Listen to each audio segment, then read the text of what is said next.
Games Active Life. My name is Kyle Case, and I'll be your host on this amazing journey as we attempt to help you get the most out of your life. Joining me in the studio today is my co-pilot, Andy Groft. Andy, how are you today? I'm doing wonderful. Thanks, Kyle. It's, as it always is a pleasure to be with you today. Thanks, man. That makes me feel good. Well, and it's fun to do the show. Well, it is, and it's fun to do it with you, and we get to talk to some awesome people and talk about some great things. And speaking about great things, Andy, tell me what you know about the ALS Ice Bucket Challenge. Well, all I know is, holy smokes, that thing just went crazy. It did. I remember seeing it in its early times, kind of thinking, what are these people doing in social media with this ice bucket and ALS? And then next thing you know, presidents of the United States and celebrities, stars, and it was amazing. It's amazing. It's kind of run its course now. Yeah, you're not seeing it nearly as much. But for most of the summer, the ALS Ice Bucket Challenge really captivated and engaged the nation and even the world. I had international friends that were participating in it. So if you don't know what it is, the challenge was to either donate $100 to ALS, which is a neurodegenerative disorder, and it was it used to be called Lou Gehrig's disease, if that rings a bell. Yeah, that does ring a bell. And so you could either donate $100 or dump a bucket of ice water on your head. And then you would film this and then challenge 3 or 4 more people. And then those people had 24 hours to participate themselves in the challenge. That was the idea. I think most of us are familiar with it. Were you challenged, Andy? You know what? I was waiting for someone to challenge me, but nobody ever did. The challenge. Yeah. Wow. I think I saw you online. I went a long ways without being challenged, and then finally I was. And so my wife and I went ahead and participated in it. And of course, we also made a donation to ALS. And I think a lot of people ended up doing that. I think so. Yeah. I think so. There was some controversy with it. You know, some people were saying, "Oh, is it really ice water, or has it melted? Does all the fun aspect of it, does that kind of take away from the seriousness of the disease?" And you know, there's always some of that controversy that surrounds it. But in reality, as you said, Andy, it was a viral marketer's wildest dream. I mean, who could have imagined that it would have taken off in such a way? According to the New York Times, there's just a few numbers. People shared more than 1.2 million videos on Facebook between June 1st and August 13th. Oh my 1.2 word. million videos on Facebook, specifically on the ALS challenge, and it was mentioned 2.2 million times on Twitter between July 29th and August 17th. That's just a 3-week time period. Whoever came up with that idea in some back room and everyone laughed at them is thinking, what the heck happened? Yeah. So those are big numbers as far as participation. And according to the ALSA website, which is kind of the clearinghouse where a lot of people made their donations, over $100 million have been donated over the summer through this silly little exercise. Yeah, good job, guy who came up with that. That's right, good job, guy. And at the end of it all, it really was a great way and kind of a fun way to get behind a great cause. And speaking of getting behind a great cause, we have today with us as our guest a fascinating man who's joining us by telephone from northern Idaho, Mike Ehredt. Mike, are you there? Yes, I am. Well, Mike, first of all, thank you so much for joining us. We appreciate you taking time out of your busy schedule to be with us, and we're looking forward to getting to know you just a little bit better. Mike, by the way, is the epitome of an active lifer. Listen to just a few of the things that he's done. This is just a condensed list. Mike ran his first marathon in Athens, Greece. What a great place, Perfect place to run your first marathon, and won the Army Cross Country Championships in 1981. He turned to cycling and raced for 12 years, qualifying for national time trial championships twice. In 1996, he rode 474 miles in 24 hours and raised over $12,000 for muscular dystrophy. So Mike has always been behind great causes.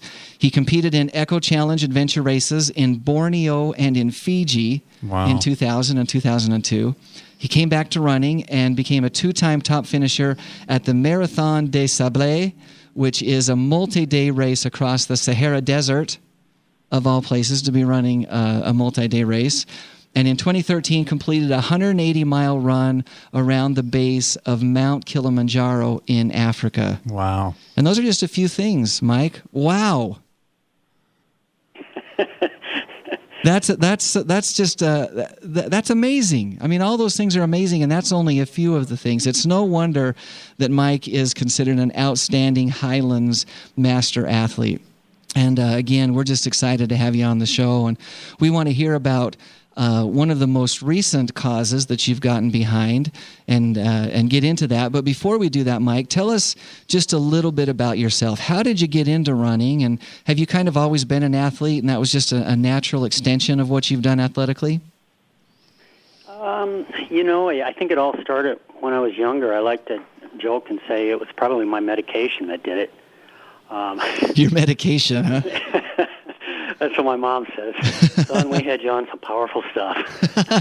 But no, as far back as I could remember, it was always running, and I remember being grounded as a child, stuck in my yard, and I had a stepfather, and I would run. I knew that the yard was about 50 meters long and about 20 meters wide, and I calculated in my head how far was a mile, and it was about 200 and something laps.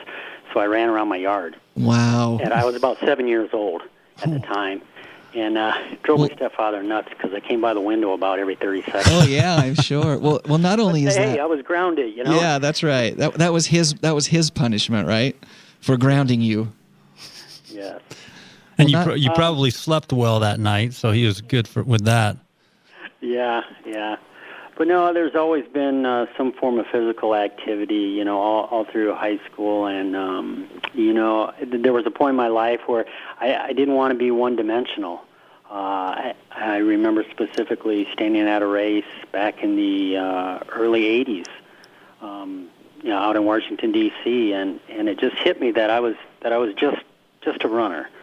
And I thought there was more to a healthy lifestyle than being just a runner. And so I wanted to branch out, and got into cycling and triathlons and paddling canoes and orienteering. I was like a kid on Christmas with this whole world of physical activity and healthy different things to do, and it was all fascinating to me. New doors that were open to you. Yes. Wow. So did you play high school sports? Did you do the traditional basketball, football type things, or were you just involved in track and field at that time? No, I was.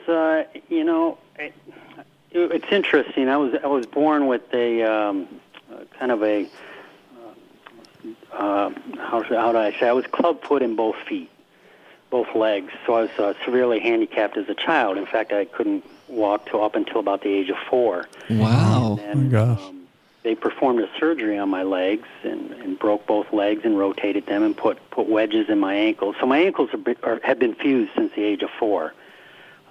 So I was not going to be a good basketball player. Yeah. And I wasn't going to make cuts on the football field, but, by God, I could move forward. So it was always cross country and track. Wow. Mike, it's amazing to me that you've done so many things, and then now you add to that the fact that you're not just some natural born athlete. I mean, you've actually had some real physical struggles even since you were a small child. What's the motivation? What motivates you to be so involved in fitness and this variety of athletics? Well, I always do a spot check, and it every day, and I know that I'm one day closer to my number being up, and so I want to milk every day for as much as I can out of it, and the same with my body and my mind. And that's always motivated me since that young age. And maybe at that young age, feeling a little bit of that it wasn't quite good enough, from cross-country coaches or track coaches or even teachers and, other people that, I was maybe wasting their time. So I was always, since a young age, I set out to prove that, hey, I'm nothing special, but, I can do things. Yeah, and it's... You mentioned that, that someday you're going to leave this life. You said your number is going to be up or whatever, and you wanted to take advantage of every day. So really, to you, being involved in athletics is really a way to live your life to the fullest. Oh, absolutely. As athletes, and I consider anyone who does any activity, whether it's, pickleball, golf, running, whatever. We're all athletes, and we don't make any claims to be immortal, or that running's going to keep me alive longer. But I do know that when you're physically active and your number's up, our friends and family that we leave behind can say, you know what, he or she lived a heck of a life, and they were totally happy, and they did what they did. So, maybe it adds years, maybe it doesn't, but it certainly adds quality to our life.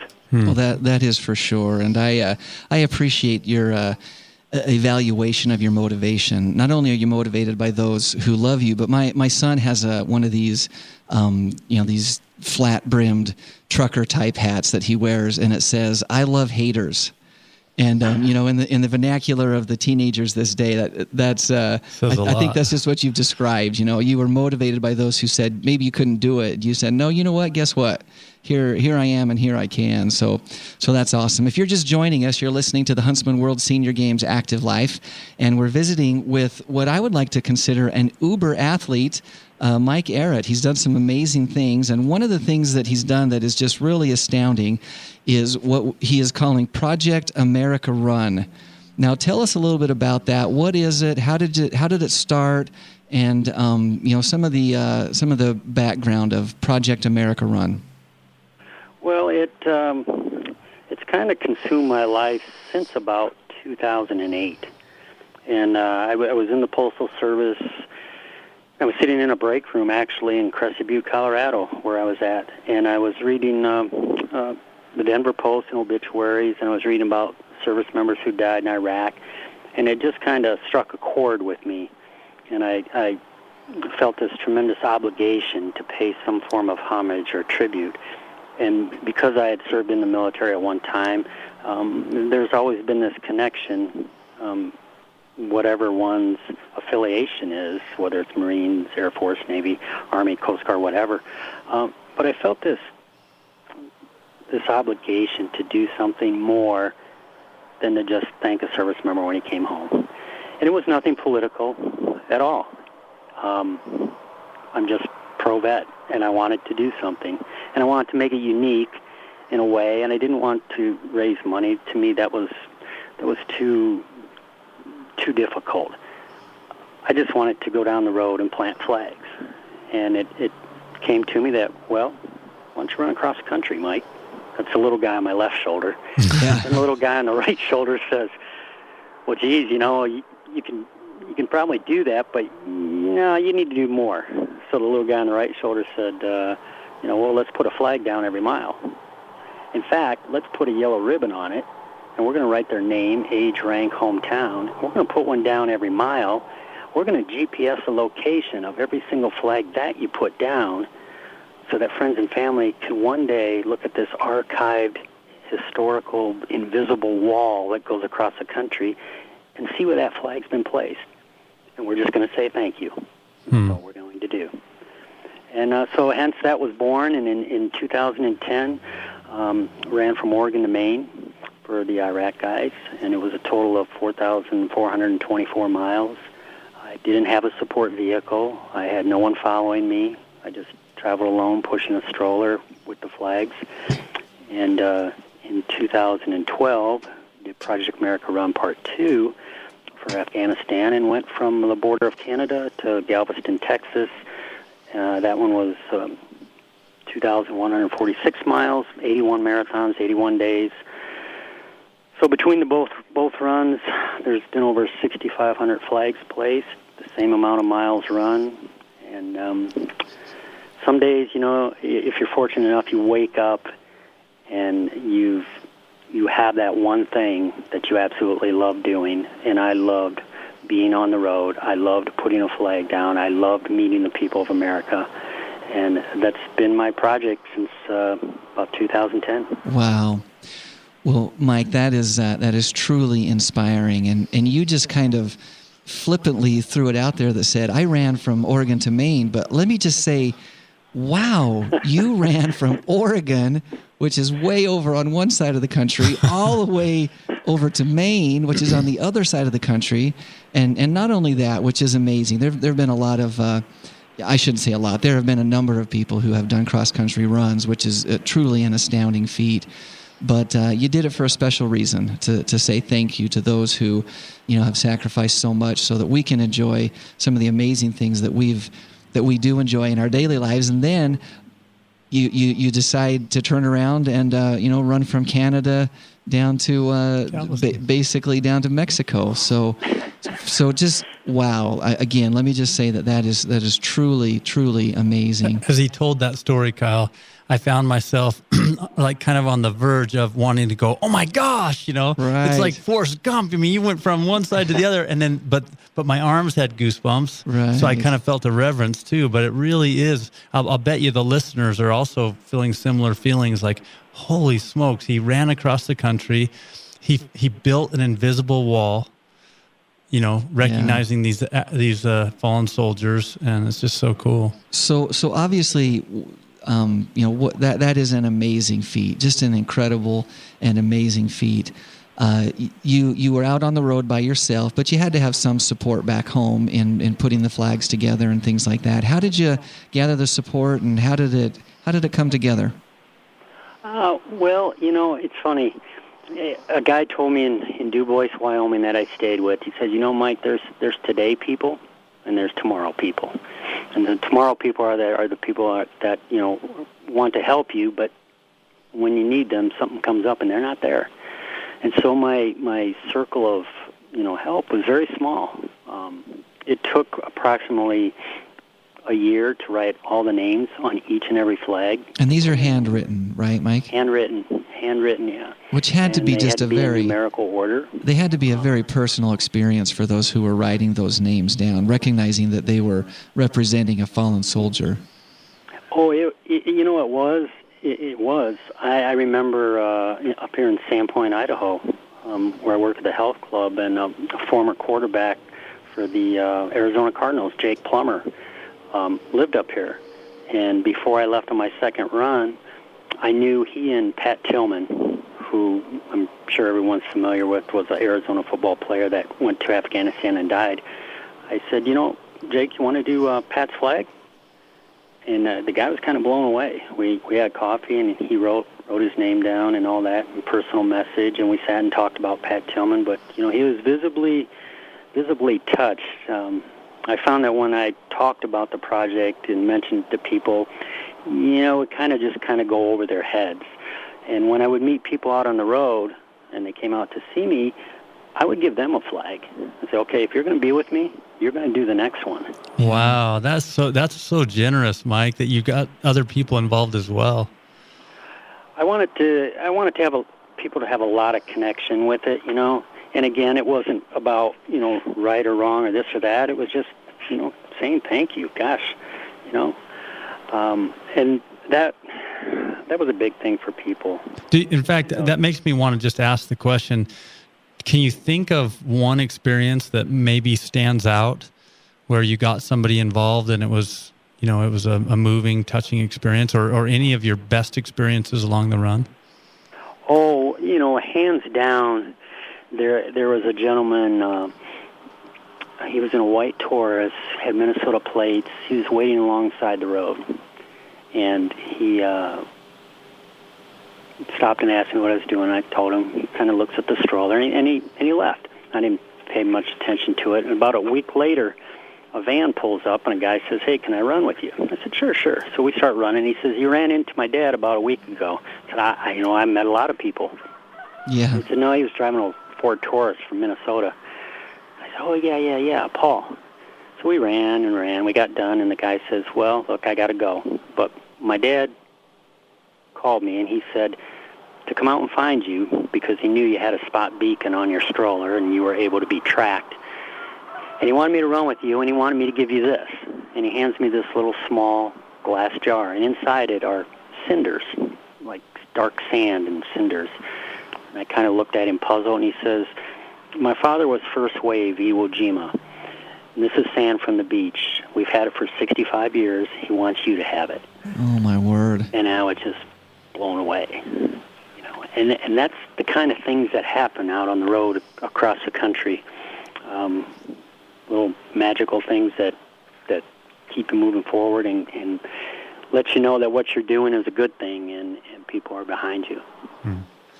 Wow, that I'm just really touched, to say the least, to hear that experience. And I'm sure that you have almost countless others, even those moments when you were just all alone and just running along, as you say, with your stroller, clear full of these flags. I mean, what a great way to reach out and to say thank you and to make a difference in the world, really, in its own way. So that's awesome. I'm curious, how many hits that you get on your website. Is it still accessed, and do people still kind of follow along the journey?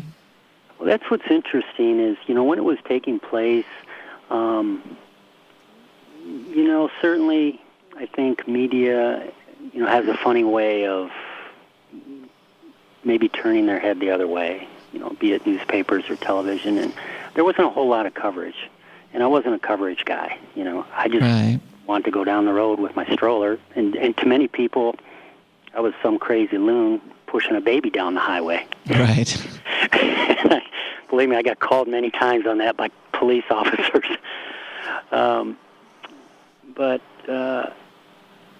So it was very quiet, and then I noticed in the last 3-4 months, on the Project America Run final summary on YouTube, we had a jump from basically 2,000 views up to 250,000. So there's been 242,000 views in the last 3 months. Wow, so that's a big jump. That's a lot. Now, one thing I just want to mention, you're coming here to Utah for the Huntsman World Senior Games, is that correct? Yes. Yeah. And I know that you're going to be here with one of our silver medal sponsors, Highlands Incorporated, and with Highlands Products. And I've heard a rumor that you're going to actually spend some time at their booth and meet some of the athletes. So if someone wants to meet you, they can go to the Highlands booth. Is that right? Yep, I will be there for that weekend. And one of my clients, I coach, she's 72. She's running the 10K. Oh, wow. Awesome. That's awesome. We're running really short on time, but I want to just ask you one more question, Mike. If you were to talk to somebody who's on the fence about whether or not they wanted to get active and maybe compete or maybe even not compete, but just get active, they're trying to decide if they're going to take that plunge. Just in a few seconds, what would you tell that person? Take that first step. I went telephone pole to telephone pole. You can take that step off the couch, out the door. You will be so rewarded and happy that you did. Awesome. Great advice. And every, it is cliche, but it's still true. Every great journey obviously starts with that first step. And congratulations to you for standing up and taking the first step and reaching outside of yourself and trying to make a difference. Like I said, in the world, it's amazing. So I'm excited for you to come and be a part of the games and to get a chance to meet you. And I look very much forward to that. Great. I'm looking forward to it, guys. Once again, thank you for joining us. And as I said, that's just about all the time that we have. But Mike, you're truly an inspiration. I want you to know that. Thank you. Okay, so just a little Huntsman World Senior Games news. We don't have final registration numbers on the games until it's over. We won't until it's over. There are always cancellations and there's roster changes and so forth.